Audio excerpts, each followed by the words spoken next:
সবাইকে স্বাগতম। আমি আজকে তোমাদের আইসিটি তৃতীয় অধ্যায় মানে ইন্টারমিডিয়েটের একাদশ দ্বাদশ শ্রেণীর আইসিটি তৃতীয় অধ্যায়ের সংখ্যা পদ্ধতি নিয়ে আলোচনা করব। আমরা জানি যে সংখ্যা পদ্ধতি মূলত দুই প্রকার, একটা হচ্ছে পজিশনাল সংখ্যা পদ্ধতি আর একটা হচ্ছে নন পজিশনাল সংখ্যা পদ্ধতি। এখন নন পজিশনাল সংখ্যা পদ্ধতি সম্পর্কে আমরা একটু জানলেই হবে যে এটা আসলে বর্তমান যুগে ব্যবহার করা হয় না, অনেক আগে ব্যবহার করা হতো।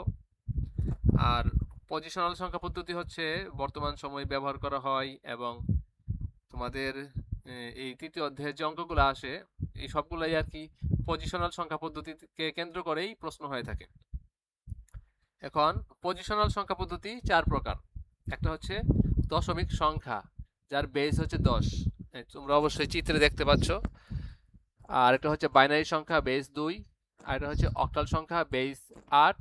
আর এটা হচ্ছে হেক্সাডেসিমাল সংখ্যা, বেস 16। এখন এই বেস বলতে আমরা কি বুঝি?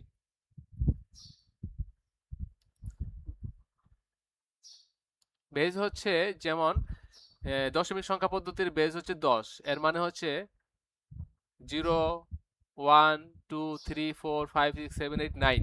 এই যে 0 থেকে 9 পর্যন্ত যে 10টা অঙ্ক, এগুলো নিয়েই আমার দশমিক সংখ্যা পদ্ধতি কি গঠিত হয় বা লেখা হয়, এই জন্য এর বেস হচ্ছে 10। আর বাইনারি সংখ্যা হচ্ছে এর বেস হচ্ছে 2। যেমন বাইনারি সংখ্যাটিতে শুধু 0 এবং 1 এই দুইটা অঙ্ক ব্যবহৃত হয়, এজন্য এর বেস হচ্ছে 2। এখন বাইনারি অঙ্কে 0 আর 1 দিয়েই সবকিছু লিখতে হবে, এখানে অন্য কোনো ডিজিট যেমন 2, 3 এগুলা আসতেই পারবে না। আর অক্টাল সংখ্যা পদ্ধতি হচ্ছে এর বেস হচ্ছে 8। এই অক্টাল সংখ্যা পদ্ধতির বেস 8 মানে হচ্ছে 0 থেকে 7 পর্যন্ত যে অঙ্কগুলো আছে, 0 থেকে 7 পর্যন্ত 8টা ডিজিট, এই 8টা ডিজিট নিয়েই তোমাকে এই অক্টাল পদ্ধতিতে সকল সংখ্যা লিখতে হবে। আর হেক্সাডেসিমালের বেস হচ্ছে 16, এর মানে হচ্ছে 0 থেকে 15 পর্যন্ত যে 16টা ডিজিট, এই 16টা ডিজিট নিয়েই তোমাকে কাজগুলো করতে হবে। তো আমরা আস্তে আস্তে এগুলো দেখবো। আর এই যে দেখো আমরা এরো চিহ্ন দিয়েছি, এখানে আমাদের যে অঙ্কগুলো আসে এই চার প্রকার অঙ্কের মধ্যে কি অঙ্ক আসে, যে তোমাকে একটা দশমিক সংখ্যা দিয়ে দিবে, এই দশমিক সংখ্যাকে বাইনারি করতে বলবে। দেখো আমি একটা এরো দিয়ে দিছি, তাহলে দশমিক থেকে বাইনারি, দশমিক থেকে অক্টাল, আবার দশমিক থেকে হেক্সাডেসিমাল, এই অঙ্কগুলা আসে। এটাকে যদি তুমি এক ধাপ মানে 1 নং অঙ্ক হিসেবে মনে রাখো, তাহলে অঙ্কগুলা মনে রাখা সহজ হবে। যেমন দশমিক সংখ্যা কি, আমরা আমরা জন্মের পর থেকে যত সংখ্যা ব্যবহার করছি, যত আমরা হিসাবপত্র কোনো কিছু কেনা বেচা করার সময় যে সংখ্যাগুলা ব্যবহার করি, সবকিছুই কি দশমিক সংখ্যা। এখন তুমি ভাবতে পারো এই দশমিক সংখ্যাটা হচ্ছে তোমার নিজের বাড়ি। এখন নিজের বাড়ি থেকে তুমি কি অন্যের বাড়িতে যাবা, বাইনারি সংখ্যা, অক্টাল সংখ্যা, হেক্সাডেসিমাল সংখ্যা, এগুলো তো তুমি আগে জানতে না। তাই এগুলা কি মনে করো তোমার এগুলো আত্মীয়ের বাড়ি, তুমি তাহলে কি প্রথমে নিজের বাড়ি থেকে আত্মীয়ের বাড়িতে যাবা। তাহলে এই নিজের বাড়ি থেকে আত্মীয় বাড়ি যাওয়ার যে অঙ্কগুলা, এগুলো তুমি মনে রাখবা, এটা হচ্ছে 1 নং নিয়মের অঙ্ক। তাহলে আমরা কিভাবে অঙ্কগুলো করব এগুলো আমরা একটু প্র্যাকটিক্যালি দেখব। তাহলে 1 নং নিয়মের অঙ্ক কি, দশমিক সংখ্যাকে আমি বাইনারি, দশমিক সংখ্যাকে বাইনারিতে নিব, দশমিককে অক্টালে নিব, দশমিককে হ্যাক্সায় নিব। এখন আমি প্রথমে যে কাজটা করব, দশমিক সংখ্যাকে বাইনারিতে নেব। বাইনারির বেস কত, 2। দশমিক সংখ্যার বেস কত, 10। দশমিককে বাইনারিতে নিতে হলে ধরো আমার কাছে একটা অঙ্ক, ধরো 20, একটা সংখ্যা আছে, এটাকে আমরা কি করব, বাইনারিতে নিব। বাইনারিতে নিতে হলে বাইনারি বেস যেহেতু 2, তাহলে এটাকে 2 দিয়ে ভাগ করতে হবে। এখানে একটা বিষয় আছে যে আমরা যদি ক্যালকুলেটরে ভাগ করি, 20কে 2 দিয়ে যদি ভাগ করি, তাহলে আমাদের ভাগ ফল আসবে কত, 10। 10 দ্বিগুণে 20। আর ভাগশেষ কত আসবে, ভাগশেষে আসবে 0। এটা এইভাবে লিখতে হবে। যেমন ধরো আমরা যদি একটু রাফ করে দেখাই দেই, এই যে 20কে তুমি 2 দিয়ে ভাগ করলা, তাহলে কি হয়, 10 দ্বিগুণে 20। তাহলে ভাগশেষ কত, 0। তাহলে ভাগফল 10টা আমরা এখানে লিখবো, আর একটা হাইফেন চিহ্ন দিয়ে এই ভাগ শেষ যেটা সেটা এখানে লিখবো, 0 লিখবো। আচ্ছা, এটা আমরা মিশাই দিলাম। এখন এই 10কে আমরা এইভাবে কিন্তু আমরা আবার দাগ টানবো, হ্যাঁ। এই 10কে আমরা কি করব, আবার 2 দিয়ে ভাগ করব। এখানে কিন্তু হাইপেনের জিরো, হাইপেনের পরে যে জিরো, এটা নিয়ে কিন্তু আমাদের কোনো কাজ নাই, ভাগ করব না, শুধু এই 10কে ভাগ করব। 10কে 2 দিয়ে ভাগ করলে কি হয়, এই দেখো 10কে যদি তুমি 2 দিয়ে ভাগ করো তাহলে কি হবে, ওই যে কি 5 দ্বিগুণে 10, 5 দ্বিগুণে 10, আর ভাগশেষ কত, 0। এই যে 5 দ্বিগুণে 10 হয়ে গেল, ভাগশেষ কত, 0, এইভাবে থাকবে। এরপর এই 5কে আমরা আবার 2 দিয়ে ভাগ করব। 5কে 2 দিয়ে ভাগ করলে কত হয়, আচ্ছা আমরা ভাগ করে দেখি কতবার যাবে, 2, 2 দ্বিগুণে 4, থাকলো কত, 1। তাহলে এক্ষেত্রে আমার ভাগ ফল হচ্ছে এই 2, আর ভাগশেষ কত, 1, সেটাই আমরা এখন লিখবো। তাহলে আমার ভাগফল হচ্ছে 2 আর ভাগশেষ কত, 1। এই 2কে আমরা আবার ভাগ করব।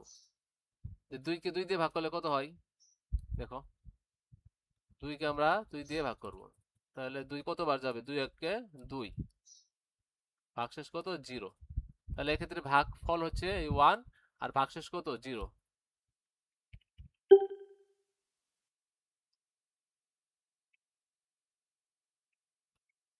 তাহলে এখানে 1 আর এখানে কত হবে, 0। এরপরে এই 1কে আবার 2 দিয়ে ভাগ করব, দেখো কত কত আসে। 1কে যদি আবার 2 দিয়ে ভাগ করি, দেখো এখানে তুমি যদি ক্যালকুলেটরে 1কে 2 দিয়ে ভাগ করো তাহলে ফলাফল আসবে 0.5, 0 পয়েন্ট কত, 5। কিন্তু এখানে যেহেতু আমরা পয়েন্ট নিব না, আমরা জিরোটাকে লিখে দেব। তারপর কি নিয়ম, কি এই দুই আর এই জিরো কিন্তু গুণ করে মাঝখানে লিখতে হয়, তাই না? তাহলে 2 আর 0 গুণ করলে 0, তাহলে বিয়োগ করলে কত হয়, 1। তাহলে এক্ষেত্রে ভাগ ফল হচ্ছে 0 আর ভাগশেষ কত, 1, সেটাই আমরা লিখব। ভাগফল হচ্ছে 0 আর ভাগশেষ কত, 1। যখন আমাদের এখানে 0 চলে আসবে, এটাকে আমরা আর ভাগ করব না, কারণ 0কে যদি 2 দিয়ে ভাগ করি হয় তাহলে তো 0ই হবে। এই জন্য আমার নিয়ম হচ্ছে এখানে যখন অঙ্ক করতে করতে 0 চলে আসবে, এটাকে আর ভাগ করা বাদ দেবো, শেষ, আমাদের অঙ্কটা শেষ হয়ে গেছে। এখন এই নিচ থেকে এই আমাদের ফলাফল হচ্ছে এই হাইপেনের পরে যে 1 0 এগুলোই হচ্ছে আমাদের মানে নির্ণয় বাইনারি সংখ্যা। তাহলে আমরা কিভাবে করব এখন, যে আমাদের নিচ থেকে উপর দিকে একটা এরো চিহ্ন দিব। এর মানে হচ্ছে আমি বাইনারি সংখ্যাটা লেখার সময় প্রথমে এই 1কে নিব, অবশ্যই 0কে নিব না, এই হাইপেনের পরে এগুলো প্রথমে 1কে নিব, তারপরে 0, তারপরে 1, তারপরে 0, তারপরে 0। মানে এখানে উপরে যতগুলো থাকবে আমরা হাইপেনের পরে এগুলো নিয়ে যাবো, মানে এই 0 পর্যন্ত আমাদের শেষ। তাহলে আমাদের এর ফলাফল হবে কি, এর ফলাফল হবে এখানে আমরা লিখব নির্ণয় বাইনারি সংখ্যা, নিচ থেকে উপর দিকে 1, তারপরে 0, 1, 0, 0। যেহেতু এটা একটা বাইনারি সংখ্যা, এইভাবে ব্র্যাকেট দিয়ে আমরা এর বেসটা এখানে দিয়ে দেবো 2। তাহলে আমরা শিখে গেলাম একটা বাইনারি সংখ্যাকে কি, একটা দশমিক সংখ্যাকে কিভাবে বাইনারি করতে হয়। এখন আমাদের যে প্রথমে দেখাইছিলাম দশমিক সংখ্যাকে বাইনারি, তারপরে দশমিক সংখ্যাকে অক্টাল, এখন আমরা দশমিক সংখ্যাকে কি করব, অক্টাল করব। দেখো আমরা এই 20কেই আমরা অক্টাল করব, কিভাবে করতে পারি, আমরা যদি একটু বেঁকে যাই, বেঁকে যেয়ে দেখি আমরা অঙ্কটা করতে পারি কিনা। ধরো এই 20কে কি করব আমরা, 20 হচ্ছে একটা দশমিক সংখ্যাকে আমরা অক্টাল করব। অক্টাল করতে গেলে আমাদের এই যে অক্টালের বেস হচ্ছে 8, 8 দিয়ে ভাগ করতে হবে। তাহলে 8 দিয়ে ভাগ করলে কত হয়, দেখো 20কে আমরা 8 দিয়ে ভাগ করে দেখি কত হয়। 8 দ্বিগুণে 16, 2 বার যা, হ্যাঁ 8 দ্বিগুণে 16, তাহলে কত থাকে, 4। তাহলে ভাগ ফল হচ্ছে 2 আর ভাগশেষ কত, 4। আচ্ছা, তাহলে আমরা এটাই লিখবো, ভাগ ফল হচ্ছে 2 আর ভাগশেষ কত, 4। আচ্ছা, এরপরে আবার আমরা এই 2কে 8 দিয়ে ভাগ করব। এখন একটা বিষয় হচ্ছে এই 2কে আমরা কি করব, 8 দিয়ে ভাগ করব। যদি আমার যাকে ভাগ করব সেটা যদি আমার এর চেয়ে ছোট হয়, মানে ভাজকের চেয়ে, এই যে ভাজকের চেয়ে ভাজ্য যদি ছোট হয়, তাহলে কি এইখানে 0, মানে এইভাবেই তো হয় 8 0, কারণ আর একবার তো যাবে না, 8কে 8 হলে এখানে তো 8 হয়ে যাবে, হবে না তো, তাই না? তোমরা নিশ্চয়ই এগুলো জানো। তাহলে 8 0 0 থাকলো কত, 2। তাহলে ভাগফল হলো 0 আর ভাগশেষ কত, 2। এটা আমরা লিখবো। তাহলে ভাগফল হলো আমার 0 আর ভাগশেষ কত, 2। এখানে একটা জিনিস তোমরা মনে রাখতে পারো, যে আমরা এই যে এইখানে যাকে ভাগ করব সেটা যদি ছোট হয়, মানে এখানে আমরা 2 কে ভাগ করতেছি 8 দিয়ে, মানে আমাকে 2 তো ছোট, তাহলে তো ভাগ করা যাবে না। তাহলে এখানে সবসময় ভাগফল হিসেবে 0 হবে, আর ভাগশেষ হিসেবে এই যে এইখানে যা থাকবে, হ্যাঁ, এটাই এখানে চলে আসবে। আচ্ছা, যাই হোক, তাহলে এখানে যেহেতু আমরা 0 পেয়ে গেছি, তাহলে তো আমরা ভাগ করা শেষ, আর তো ভাগ করতে পারবো না। তাহলে আমাদের নির্ণয় অক্টাল সংখ্যা কিন্তু চলে আসছে নিচ থেকে উপর দিকে। এই এরর হাইপেনের পরে 2 আছে, উপরে গেলে 4, তাহলে অতএব নির্ণয় অক্টাল সংখ্যা কত? 2 4। ব্র্যাকেট দিয়ে আমরা এখানে 8 দিয়ে দেবো, কারণ আমরা যেটা পাইলাম সেটা হচ্ছে একটা অক্টাল সংখ্যা। এই হচ্ছে আমার দশমিক সংখ্যাকে অক্টাল করলাম। বাইনারিতে আমরা 2 দিয়ে ভাগ করছি, এখানে আমরা কত 8 দিয়ে ভাগ করতেছি। আশা করি সবাই বুঝতে পারছো। এরপরে আমরা একটা সংখ্যাকে কি করব, হেক্সাডেসিমালে রূপান্তর করব। দেখি কি করা যায়। আমরা যদি ব্যাকে যাই, আচ্ছা এখন আমরা একটু বড় সংখ্যা নিই, একটা সংখ্যা নিলাম 50। 50কে কি করব আমরা, হেক্সাডেসিমালে যেহেতু রূপান্তর করব, সেহেতু 16 দিয়ে ভাগ করব। 16 দিয়ে ভাগ করলে কত হয়? এটা 3 বার যাবে, 3 16 48, থাকবে কত 2, এরকম হবে। তারপরে এই 3কে আবার 16 দিয়ে ভাগ করব। 16 দিয়ে ভাগ করলে কত হবে? এখানে যেহেতু এটা ছোট, তাহলে এখানে 0 হবে, আর এখানে কত 3 হবে। তাহলে অতএব নির্ণেয় হেক্সাডেসিমাল সংখ্যা কত হলো? 3 2, ব্র্যাকেটে কত 16। আশা করি তোমরা বুঝতে পারছো। এটাকে তোমরা মনে রাখবা 1 নং নিয়মের অঙ্ক। 1 নং নিয়মের অঙ্ক কি? দশমিক সংখ্যা থেকে আমরা বাইনারি করব, দশমিক সংখ্যাকে আমরা অক্টালে রূপান্তর করব, দশমিক সংখ্যাকে হেক্সাতে রূপান্তর করব। কেন এরগুলো এইভাবে দিলাম কেন? কারণ দশমিক সংখ্যা আমরা সবসময় চিনি, জন্মের পর থেকেই লিখতেছি পড়তেছি, এটা আমাদের পরিচিত সংখ্যা। এই পরিচিত সংখ্যাকে আমরা প্রথমে পরিচিত সংখ্যা থেকে আমরা অপরিচিত সংখ্যায় রূপান্তর করব। এটা হচ্ছে আমাদের 1 নম্বর নিয়মের অঙ্ক। এরপরে আমরা কি করব, যে আমাদের অপরিচিত সংখ্যাকে আমরা পরিচিত সংখ্যায় রূপান্তর করব। যেমন ধরো এরটা যদি আমি এখন চেঞ্জ করে দিই, ডিরেকশনটা চেঞ্জ করে দিলাম শুধু, হ্যাঁ,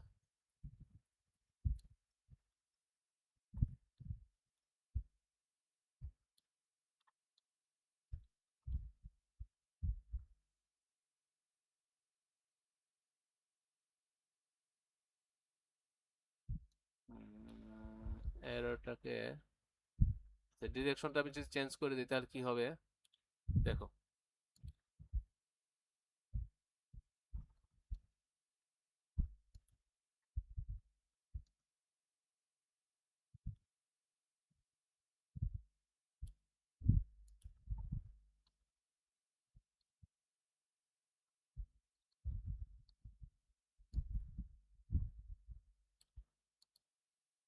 আচ্ছা, যাই হোক, আমরা এখানে কি করব, বাইনারি সংখ্যাকে দশমিক সংখ্যায় রূপান্তর করব, এরপর অক্টাল সংখ্যাকে দশমিক সংখ্যায় রূপান্তর করব, এরপর হেক্সাডেসিমাল সংখ্যাকে কি করব আমরা, সেই দশমিক সংখ্যায় রূপান্তর করব। তাহলে এটা হবে আমাদের কয় নম্বর নিয়ম? এটা হবে আমাদের 2 নম্বর নিয়ম। 2 নম্বর নিয়মটা কি? যে 2 নম্বর নিয়মটা হচ্ছে আমাদের অপরিচিত সংখ্যাকে পরিচিত সংখ্যা দশমিক সংখ্যায় রূপান্তর করব। ঠিক আছে, প্রথমে আমরা কি করছি, পরিচিত সংখ্যাকে অপরিচিত, এখন কি অপরিচিত সংখ্যাকে পরিচিত সংখ্যায়। আমি তোমাকে বলতেছিলাম যে দশমিক সংখ্যা আমাদের নিজের বাড়ি থেকে আমরা অপরিচিত বাড়ি মানে আত্মীয়র বাড়িতে গেছি, এখন আত্মীয়র বাড়ি থেকে নিজের বাড়িতে আসবো, হ্যাঁ। তাহলে এটা হচ্ছে আমাদের 2 নম্বর নিয়মের অঙ্ক। কখনো যদি তোমার এমন আসে যে কোন একটা সংখ্যা দিল একে তোমার দশমিক সংখ্যায় রূপান্তর করতে হবে, তাহলে তোমাকে মনে করতে হবে এটা 2 নম্বর নিয়মের অঙ্ক। যে সেটা হইতে পারে তোমাকে বাইনারি দিতে পারে, সেটা দশমিক করবা, অথবা অক্টাল দিয়ে বলতে পারে এটাকে দশমিক করো, অথবা হেক্সা দিয়ে বলতে পারে এটাকে দশমিক করো। এটা কি হবে? 2 নম্বর নিয়মের অঙ্ক। এখন 2 নম্বর নিয়মের অঙ্ক আমরা কিভাবে করব দেখা যায়। আমরা যদি 2 নম্বর নিয়মের অঙ্ক করতে চাই, এখন ধরো প্রথমে তোমাকে একটা বাইনারি সংখ্যা দিল আর বললো একে দশমিক সংখ্যায় রূপান্তর করো, হ্যাঁ। কি বললো?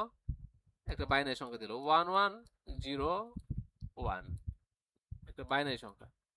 একে যদি বলে দশমিক সংখ্যায় রূপান্তর করো, তাহলে কি করবা, প্রত্যেকটা অঙ্ক লিখবা এর বেস কত 2। এটাকে দশমিক সংখ্যায় রূপান্তর করার নিয়ম হচ্ছে প্রথমে 1, এই 1 লেখলা, গুণন 2 দিবা, প্লাস, তারপরে এখানে এই 1টা নিলাম, এরপরে এই 1টা নিব, 1 গুণন 2 প্লাস, তারপরে এই 0টা নিব, 0 গুণন 2 প্লাস এরপর এই 1টাকে নিব 1 গুণন 2 নেওয়ার পর এখন এই যে যেখানে শেষ সেখান থেকে এই 2 এর পাওয়ার দেব 0, তারপর এই 2 এর পাওয়ার দেব 1, তারপর এই 2 এর পাওয়ার দিব 2, এরপর এই 2 এর পাওয়ার দিব কত 3। যদি এখানে আরো থাকতো 3 এর 4 এ পাওয়ার হইতো কত 4 5 এইভাবে হতো আর কি। এখন এটা আমরা ক্যালকুলেশন করব। 2 পাওয়ার 3 মানে কত 8, 8 গুণন 1 কত 8। এরপর 2 পাওয়ার 2 মানে কত মানে 4, হ্যাঁ 4 গুণন 1 সমান কত 4।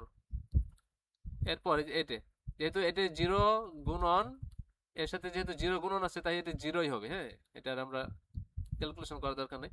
এরপর 2 এর পাওয়ার 0 মানে কত, যে কোনো সংখ্যার উপর পাওয়ার যদি 0 থাকে তার মান হয় 1, তাহলে কি হবে এটা 1 গুণন 1 মূলত 1 হবে। তাহলে যোগ করে কি হবে 8 4 12 আর 1 গুণন 1 সমান 1 13, তাহলে 13। ব্র্যাকেট দিয়ে কি করব, যেহেতু বাইনারি থেকে আমরা দশমিকে রূপান্তর করলাম এইখানে আমরা এর বেস 10 দিয়ে দিলাম, তাহলে কি হলো আমার বাইনারি থেকে দশমিক হয়ে গেল। এখন যদি অক্টাল সংখ্যা দিয়ে বলে যে অক্টাল সংখ্যাকে দশমিক করো তাহলে আমরা কিভাবে করব, ওই একইভাবে আমরা গুণ করব এবং পাওয়ার বসাবো। দেখা যাক কিভাবে করা যায়। তোর অক্টাল সংখ্যা 1 1 হইতে পারে, আবার অক্টাল সংখ্যার বেস যেহেতু 8 তাহলে এটা কি সর্বোচ্চ 7 পর্যন্ত কিন্তু হতে পারে। ধরো আমি এইভাবে দিলাম, এখানে 1 2 0 1 2 3 4 5 6 7 পর্যন্ত হতে পারে। তাহলে এটা হচ্ছে আমাদের অক্টাল সংখ্যা। অক্টাল সংখ্যাকে কি করবো আমরা দশমিক সংখ্যায় রূপান্তর করব। তাহলে প্রথমে এই 1টাকে লিখবো গুণন এর বেস কত 8, 8 দিয়ে গুণ করবো এবার। তারপরে এই 1টাকে লিখবো বেস কত 8, এই যে অক্টাল সংখ্যার বেস যেহেতু 8 তাই 8 দিয়ে গুণ করতেছি। তারপরে 0 তোমরা এই পাশাপাশি লিখবা যেহেতু আমার জায়গা নেই, 0 গুণন 8 প্লাস 7, 7 গুণন 8। এই সবগুলোকে গুণ করা শেষ, এখন পাওয়ার বসাবো সবার লাস্ট থেকে।